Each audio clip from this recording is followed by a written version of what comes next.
I was not born yesterday. Parang anak na lang kita eh. Yes po. Kaya wag mo na akong pagbulahin doon. Hindi ko matatanggap yung argumento mo na yun na porket may business permit siya sa lugar niya, hindi na siya kukuha ng business permit doon sa kita ng bayan ng silang yun. Apo. Kaya wag mo akong paglulukohin.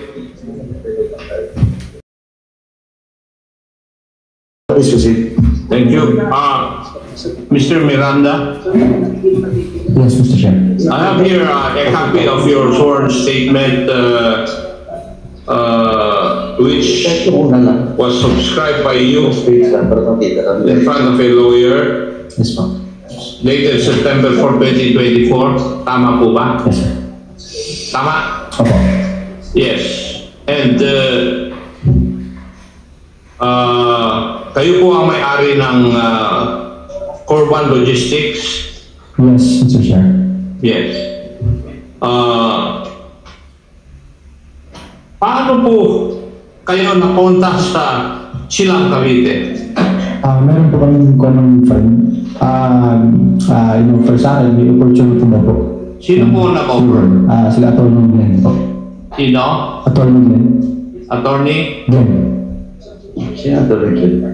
Sino attorney ba? Atty. Glenn po. Glenn. Sino yung Atty. Glenn?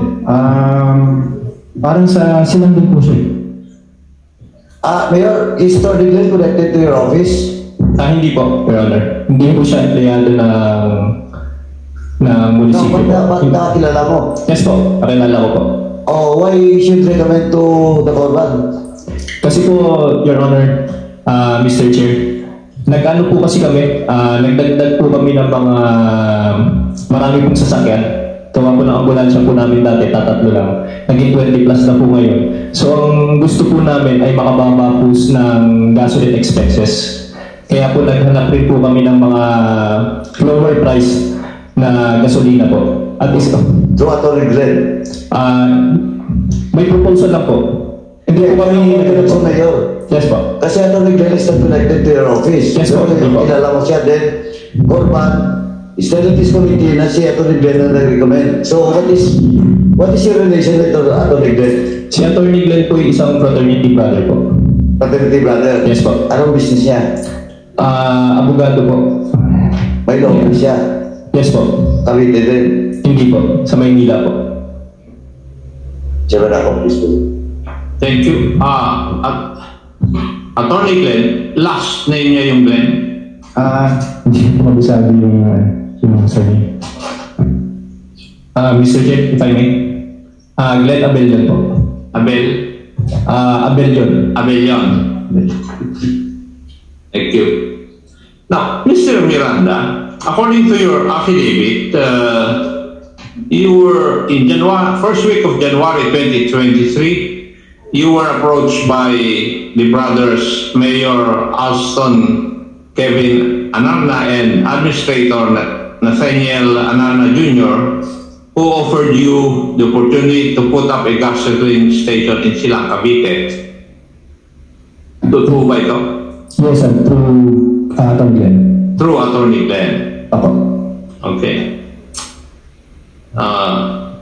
Would it also be true that the mayor and his administrator additionally offered that you become business partners and that they will grant you a contract to supply the fuel requirements of the municipality of Silang? Yes, Mr. Chair.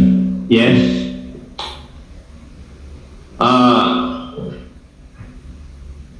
That you were instructed by the brothers Anarna to set up, which you did at your own expense, yung Corban gasoline station beside the building of the Municipal Disaster Risk Reduction and Management Office, and that it will be the brothers who will take care of the necessary documentation? Yes, Mr. Chair. Yes. Okay. On 19 January 23, you were made to sign a purchase agreement to supply the gasoline and other fuel requirements of the municipality for a period of 1 year, 2023, amounting to 30 million pesos, and you have continued to supply the fuel requirements until April of 2024, neither aware of any other contract of the same nature. Yes, Mr. Chair. So, ang pag-supply mo ng gasolina up to April 2024 lang. Yes po. Afterwards, wala na. Natigil na po eh. Ano? Natigil na po, Mr. Chair. Natigil. Ano na nangyayari doon sa gasolinahan na tinayo mo? Ano lang po, ano lang po siya, nakatayo lang pero wala nang operation. Okay, thank you.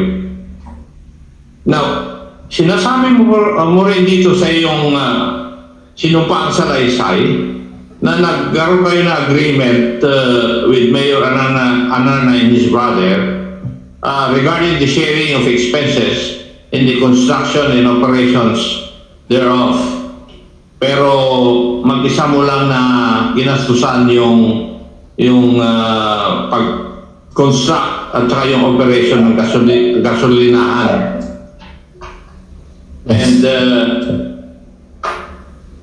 meron dapat share of the expense yung magkapatid in the amount of 2 million pesos. And nagkaroon din kayo ng kasunduan na mag-share kayo doon sa profit, kayo at saka yung Anana Brothers, 10% of the net income for every liter of fuel sold or supplied. Tama rin po ito? Yes, Mr. Chair.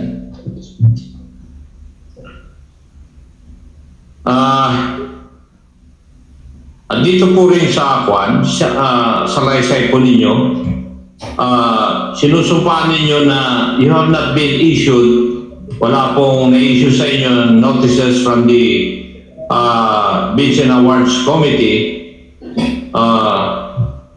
nor nag-secure kayo ng business permit from Silang Cavite. Yes, wala po, Mr. Chair. And sinabi po rin ninyo na hindi kayo registered under PhilJeps. Tama rin po ba ito? Wala po akong registration sa PhilJeps. Ha? Yes po, Mr. Chair. Yes.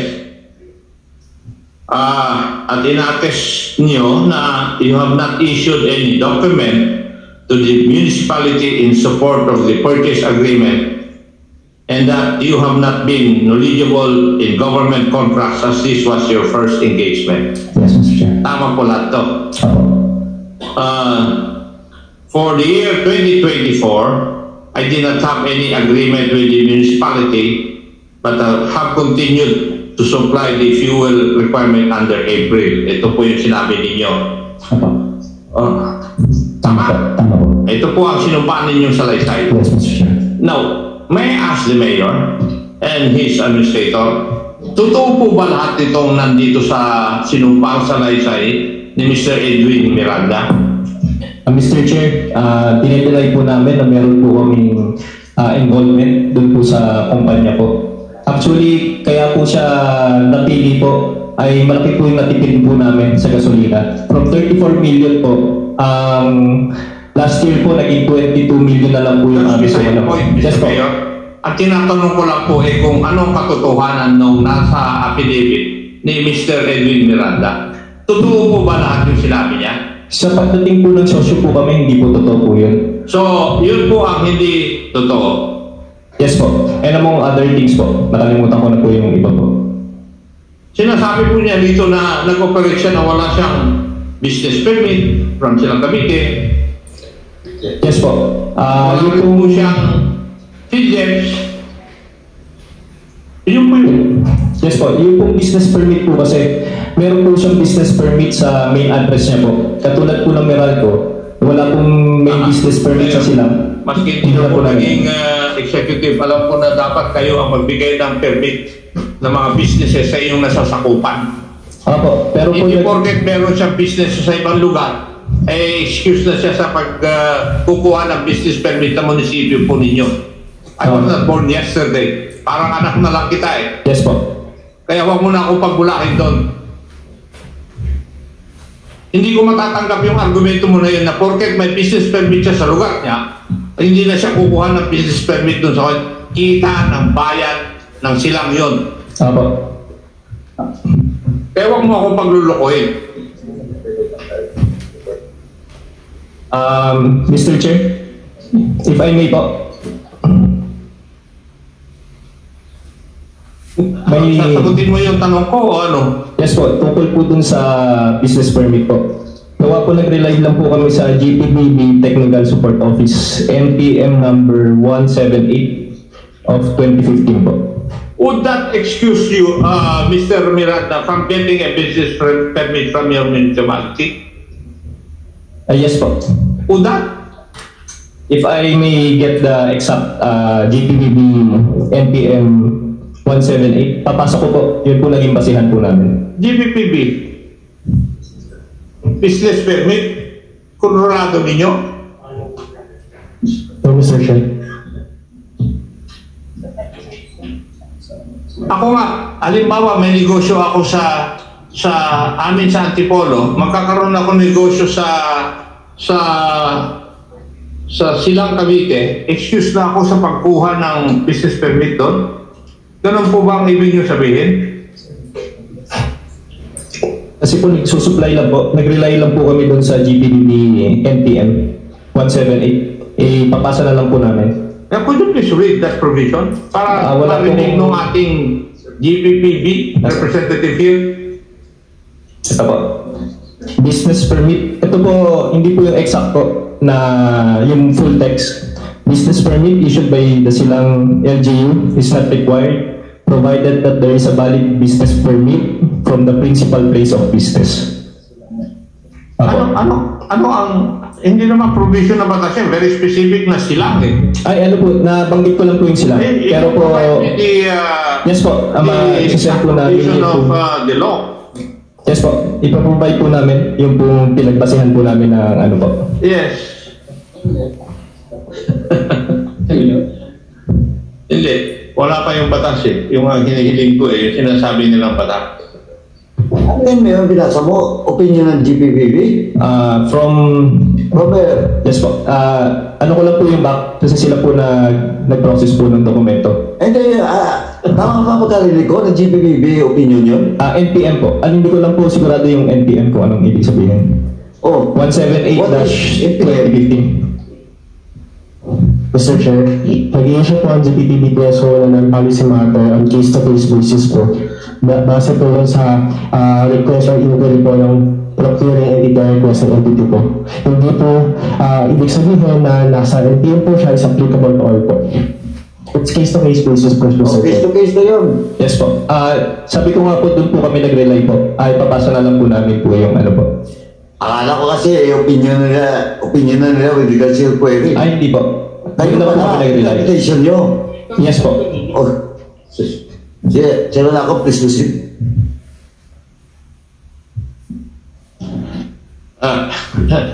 Notice ko po, Mayor, lahat ng interpretation ninyo pabor po sa inyo.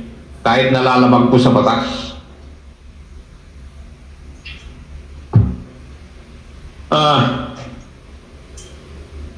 Dalawa po yung pinagkukunan nyo ng petroleum fuel, oil and lubricants, di po ba? Kay Mr. Sa M. Asuncion Gasoline Station at saka kay Corban Logistics Incorporated. Tama po? Yes po. Dalawa po. At noong 2022, from July 1 to December 31, 2022, ang amount ng fuel consumption ninyo na binayaran sa M. Asuncion Gasoline Station was 17 million for 6 months. Yung po exact na amount po, hindi po ako sigurado. According to the records in my possession, 7,004,000 6 months. Now, from July 1 to December, that was from July 1 to December 31, 2022. Meron din, binayaran kayo, January 3, 2023, from July 1 to December 31, 2022, kay M. Asuncion din, the same amount. Tama po ba ito? Pwede pong check ko po. Wala po kasi akong nung mismong exact documents. Pero ang alam ko lang po sa 2022, if I'm not mistaken po, fuel expenses po namin, total po ay ay 34. 34. Dalawang 17 eh. Opo. You had 17 plus 17, that's 34. 34 po. Opo. 34. Now, from... so, ito po yung tatatlo yung ambulansya ninyo. Yes po. Ito. Tapos, bumili po kayo ng ambulansya from 3 ambulances to 20 ambulances for the municipality of Silang. Yes po. And Nasa control po ba ito ng municipality or i-distribute po ninyo ito sa mga barangay? control po namin. Control lahat. Kami po na provide ng gas. It's under the direct control and supervision of the municipality. Ano pong opisina ang mahawak nito? Iba't iba po. Usually MDRM or yung RH po. Sa ano po yan? Tukol po sa ambulance. Yes. Pero nagdagdag rin po kasi kami ng mga sasakyan po sa mga departments. May additional po kami. Hindi ko lang alam po ilan yung nabili natin. Ilan ba yung mga nabili nating sasakyan? Yeah. Tsaka po kasi nagdagdag rin po yung province ng mga police patrol na pinaprovide na rin po namin. So noong 2023 po, dumami po yung mga sasakyan po. No. Mr. Mayor, ang tinatanong ko lang po tungkol sa ambulances, pero you are providing me with information that is not part of your answer supposed to be to my questions. Now, Acting Mayor Carranza, totoo po ba na meron kayong 20 ambulances na ngayon? As to the exact number, I'm not. I cannot recall, but from the previous number, it was there was a great increase as to the number of ambulances in Silang. And would you be able to tell me if malapit po doon sa 20 na kagaya ng sinabi ni Mayor Anarla? Yes, Your Honor. Okay. And totoo rin na nadagdagan yung police patrol vehicles ninyo? We had more patrol vehicles than before. Yes, Your Honor. Okay. Thank you. Kasi nung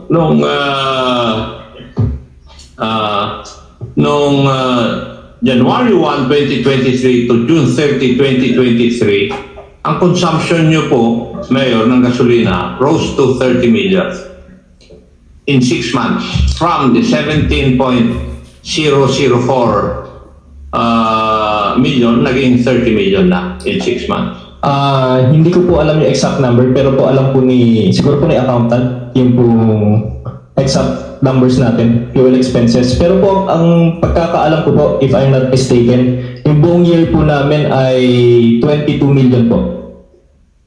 Buong year na po yun. Accountant, alin pong figure ang tama? Sa pagkakatanda po ay 22 million for full year 2023, Your Honor. For the year 2023, 22 million. Pero, accountant, meron din po kayong binayaran doon sa Corban Logistics, tama? In the amount of 30 million from January 1, 2023 to December 31, 2023? Your Honor, yung 22 million po is combination na po ng Corban and Asuncion. Could you please provide us the documents necessary to support your allegations? Okay po, Your Honor. Kasi magkaiba dito sa dokumento namin. In the next hearing? Okay po, Your Honor. Yes. Now, let's center on Corban Logistics Incorporated. Kanino pong lupa, Mr. Miranda, yung pinagtayuan ninyo ng inyong gasoline station? Sa Silang po. Silang? Opo. Municipality of Silang may-ari? Municipality po. Yeah, government? Oh. Yes, sir. Okay. meron po ba kayong pinirmahan na kontrata para or lease contract para magamit po ninyo yung yung lupang pag-aari ng Municipality of Silang? Wala po.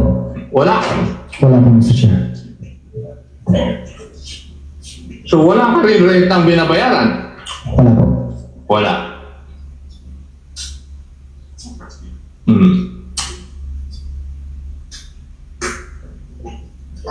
Acting Mayor Carranza,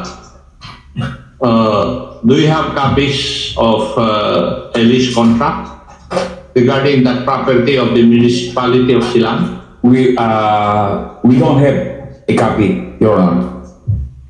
Why don't you have a copy? Sir, can we ask our SB Secretary regarding, she issued a certification regarding that matter. Where's the SB Secretary? Mr. Chair, on the part of Sangguniang Bayan, the Sangguniang Bayan did not pass any resolution authorizing Mayor Kevin Inuunahan Amaro. mo na ako, iha yung mga katanungan ko eh. So, if there's no lease contract, Mayor, totoo bang walang lease contract kayong pinirmahan?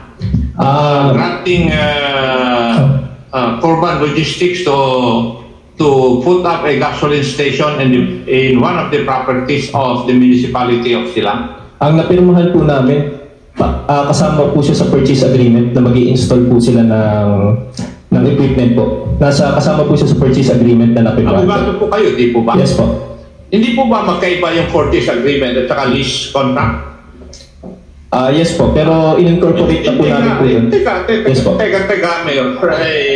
Huwag kang naniniwala po kayo na magkaiba yung purchase agreement at saka lease contract. Bakit po hindi nyo ginawa yung lease contract?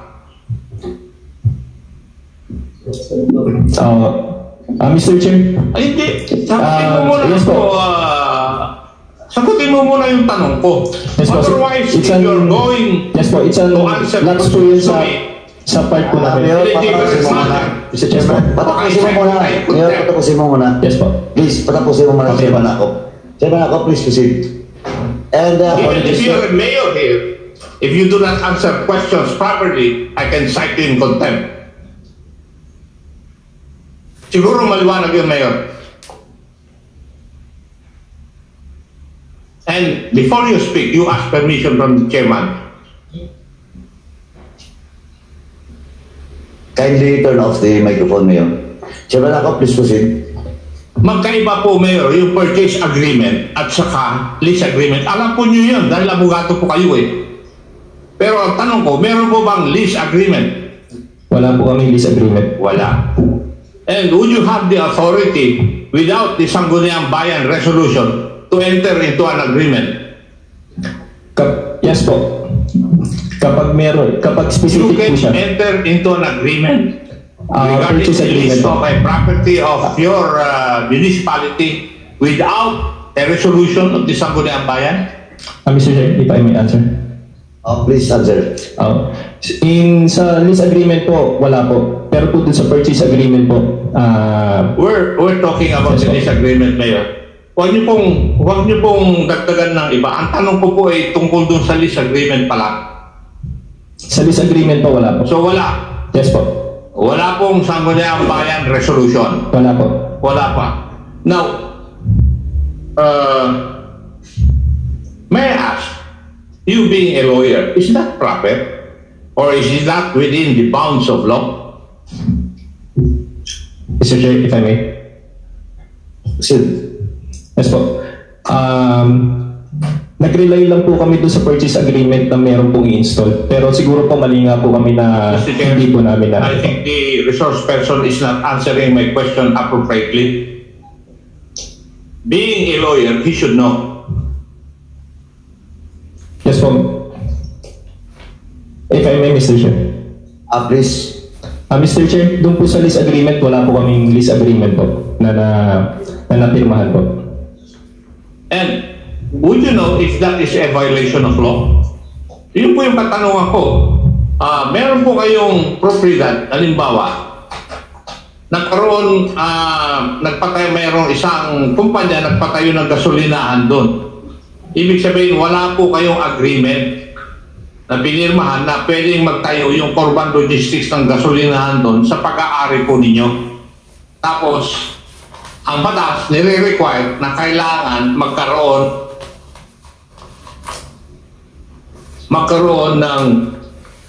ng Sangguniang Bayan resolution authorizing you to enter into a lease agreement. Yun po ang requirement ng batas. Ngayon, hindi nyo po nagawa yun. Ang tanong ko po, is that not a violation of law? Mr. Chair, if I may. Please. Mr. Chair, may lapse po talaga sa part namin na wala pong lease Sagutin agreement. nyo muna sa akin. Yes po. Tanong ko, is that not a violation of law? Nagka-lapse po kami, may violation Hindi po. nga. Yes or no lang. Yes po. Yes. Ikaw naman ang hirap kunin yung sagot na yes or no sa iyo, Mayor eh. Paiwas ka eh. Di ba? Yes po. Paiwas ka kasi alam mo na violation of law ito and you can be charged criminally. Di ba? Yes po. Eh baka doon sa report ng aking ng committee, isasali ko yun. Mr. Chairman? Yes. With the indulgence of Chairman Akop, anyway, the provincial secretary, SP secretary, accountant pala, yung legal niya, umalis na, admin, umalis din. Ito lang sino ba yung isa pa sa province? Budget. Anyway, SP secretary, please take note lang po yung issue with regards to authority coming from the non-compliance with regards to the agreement between Corban and the municipal mayor. No, wala siya pong authority, so it follows he violates. Tama po. Please take note lang po, then ano lang po, so simulan ng imbestigahan yan, no? Kasi we don't need to wait for a case or a committee report coming from this committee. Kasi nasa responsibilidad din po, no, ng province to investigate and check on this. Kindly inform lang po sa kay Vice, pati sa kay Gov. Please. Of course, you have to check provincial legal state. Thank you. Chairman ako, please proceed. Thank you.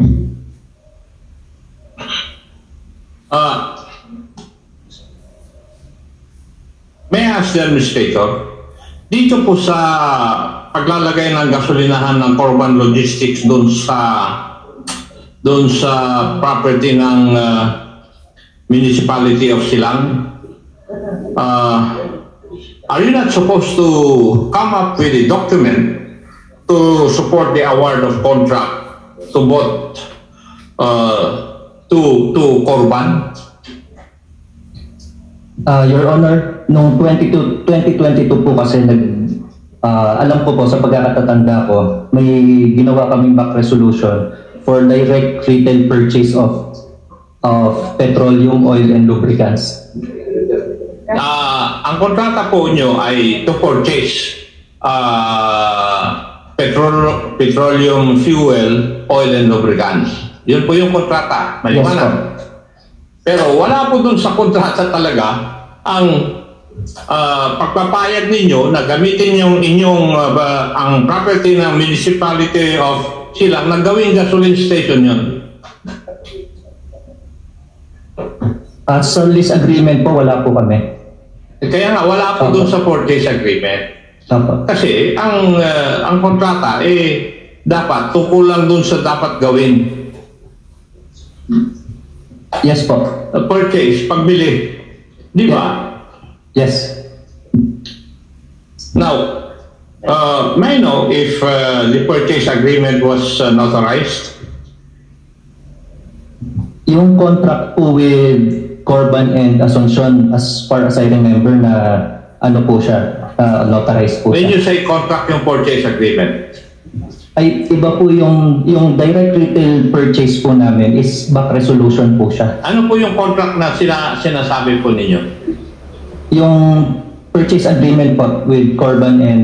Kaya nga, Opo. Yung purchase agreement takes the form of a contract between Corban and the municipality of Silang, di po ba? Yes po. Yes. Ang tanong ko po is, were this notarized? As far as I remember po, notarized po siya. May I request that you provide us a copy of that purchase agreement or contract? Sige po, we'll try directly to submit from the Bank Secretariat. And may I know who would be the lawyer who would have notarized such contract? Yes po, tingnan po natin dun sa document kung sino po. Okay. Now, si Corban Logistics Incorporated nagtayo ng gasolinahan sa property. May I know from the acting mayor kung meron po talaga siya yung mga permits na required by law na dapat gawin ng Corban Logistics? None, Your Honor. Could you please submit to this committee a certification to that effect para official po yung inyong pagsagot sa katanungan ko? Mr. Chair, our BPLO and all other concerned department had already submitted to the committee those requirements, sir. Those requirements, Mr. Chair. Lahat po na requirement? Yes, sir. Regarding Corban's lahat no na record. permit, building permit, Yes, sir. business permit, lahat. Yes, sir. BPLO issued a certification, no permit. BAC chair issued a resolution, no BAC resolution. Those were documents issued to the committee, Mr. Chair. And could you please submit also to this committee a certification to the effect na yung gasolinahan ng Corban Logistics ay naandun po sa property ng municipality of Silang? Sir, our assessor also issued already a certification that it is indeed located within the property of municipality of Silang, Cavite. Okay. So, wala po lahat papeles. Magmula doon sa Sangguniang Bayan Resolution. None of the requirements were complied, Your Honor, Mr. Chair. So you are trying to tell this committee that Corban Logistics was allowed to operate without any permit from the municipality of Silang? Yes, Your Honor, Mr. Chair. Even the Sangguniang Bayan were unaware of the existence of Corban. Mr. Miranda, Yes, Mr. Chair. my last question is, meron po kayong usapan na sharing ng profit? Yes, Mr. Chair. Percent na mapupunta po dun sa magkapatid. Yes, Mr. Chair. Natupad pa yun? Hindi po, Mr. Chair. Hindi. Bakit? Collection pa po kasi ako eh. So, hindi pa po kami nababayaran. So in other words, may collection ka pa sa kanila? Yes, Mr. Chair. Yung nakonsumo po ng city. Ng City po. city. Ako. And may I know, magkano po ang sinisingil pa ninyo sa municipality of Silang? Mga close to 3 million po. 2 to 3 million. Close to 3 million. So are you trying to tell me, o sinasabi mo ba sa akin, na yung share nila hindi aabot ng 3 million? Ay, hindi naman po. Hindi. Hindi po. Hindi aabot ng 3 million doon sa share nila, doon sa usapan ninyo. Hindi naman po. Okay. Madam Accountant, totoo po ba na hindi pa kayo nakakabayad sa Corban? Mr. Chair, suspended po ako since June. So, hindi ko po alam if may payable pa po kay Corban. The acting mayor? Sir, there was no billing that was submitted since my assumption last April And looking at since there were no contracts, we might not be able to honor such billing that will be forwarded to the municipality, considering that all transactions undertaken were illegal. Kawawa naman yung korban. Hindi na siya makakasingil. Isa kasuhan sa mayor. Diba?